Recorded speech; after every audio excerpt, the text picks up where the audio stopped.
Ever scratched your head wondering why English is as complex as a Rubik's Cube made by aliens? It's not just a language, it's a wild party where words and phrases from countless cultures have crashed, mingled and morphed into what we use today. This linguistic cocktail is what makes it as fascinating as finding socks that actually match after doing laundry.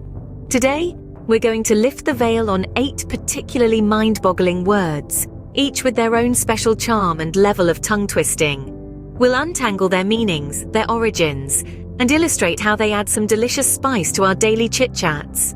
Ready to take a wild ride into the jungle of English vocabulary? Let's start this roller coaster with the first one, apportioning. Maybe by the end we'll all need a dictionary detox? Apportioning. Now don't get confused, it's not a potion from a wizard's tale. This posh term is just a cocktail of dividing, but it's no ordinary slicing and dicing. Oh no, it's more like a grand magic trick of cutting something into specific parts, with a sprinkle of careful thought. Picture a pie, not just any pie, but a golden-crusted, apple-filled, drool-inducing pie. Now each slice is apportioned like a pie chart at a dieter's anonymous meeting. Each piece reflecting a portion determined by a complicated algorithm or plan, like your grandma deciding who did enough chores to earn the largest slice. For instance, the teacher apportioned the assignments among the students, as though doling out chores for pie rewards. That's apportioning for you. A slice of life with a dash of humor. Coming up next, the brain-twisting oxymoronic. Oxymoronic sounds like an insult for a smart dumbbell, right?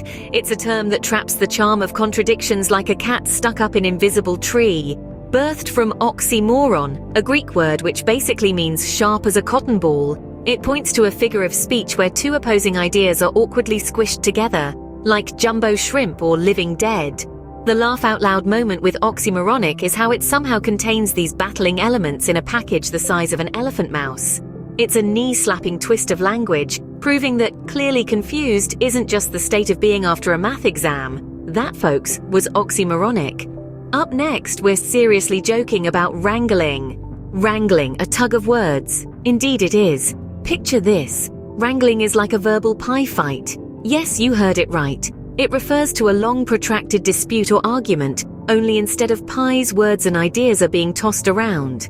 It's like a lively session of Throw the Thesaurus, with words and ideas jostling, vying for the supreme spot.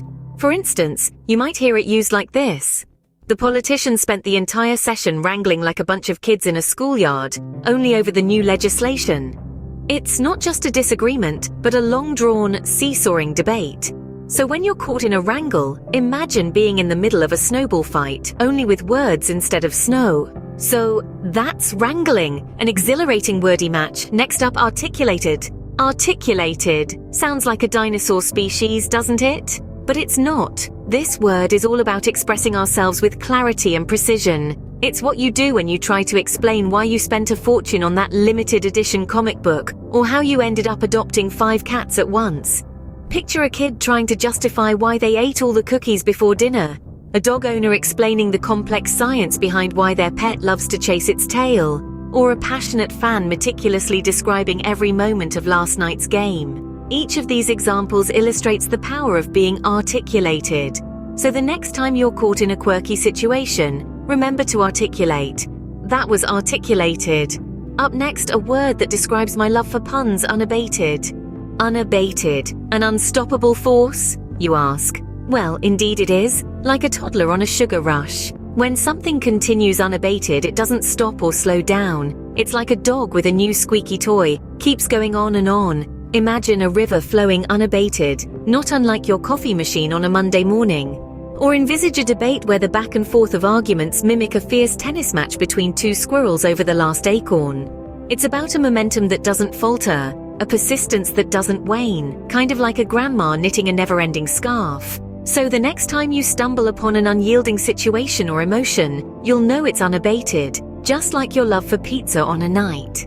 Now that's unabated for you. Let's scoot over to Eschew. Eschew. Ever stumbled upon this fancy verb during a round of Scrabble? Eschew is a highbrow term that means to deliberately dodge or shirk from something. It's most often used when we're tiptoeing around habits or actions that are about as desirable as a porcupine in a balloon factory.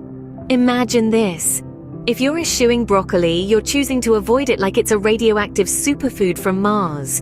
Or maybe you eschew the morning alarm clock, treating it like a hissing snake in your peaceful dreamland. That, my friends, is the art of eschewing. Up next, we're tackling the beast known as reckoning. Reckoning. Sounds like a Western movie title, right?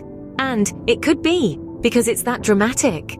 You know, the phrase reckoning refers to the moment where the rubber meets road, or in my world, when the coffee runs out. All of a sudden, it's not the chirpy morning you thought it was going to be. It's that moment when you've been partying like a rock star on a weeknight, and your alarm clock heralds your very own day of reckoning. Or, imagine a month-long dispute over who ate the last slice of pizza finally reaches its reckoning, and the fridge culprit is unmasked. Laugh, cry, or facepalm. That's our friend reckoning for you. Now, let's trip over to paradox. Paradox, a contradictory coexistence, or just the universe's version of a practical joke? Let's dive in. A paradox is a statement that can appear as loopy as a roller coaster, but upon closer inspection is as sharp as a tack. It's like saying, less is more. Seems like they flunked math, right? But it suggests that simplicity might just be the black belt in a cluttered world. How about this belly tickler? I'm nobody. Well, if you're nobody, then who's telling us this? Still not tickled? Here's another. I always lie. If that's true, then aren't they lying about always lying? Paradoxes are the mental equivalent of tickle fights, making us squirm, wiggle, and ponder. And voila, there's paradox for you, the king of cosmic comedy. And on that laugh, we wrap up our word frolic for today. What a roller coaster ride through the English language we've had, right? First, we grappled with apportioning. No, it's not the art of making pies. It's the act of sharing out. We then went oxtastic with oxymoronic, a contradiction so fascinating, it's like eating a sweet pickle. Then came wrangling. Yep, it's not just for cowboys. It's our very own verbal tug of war.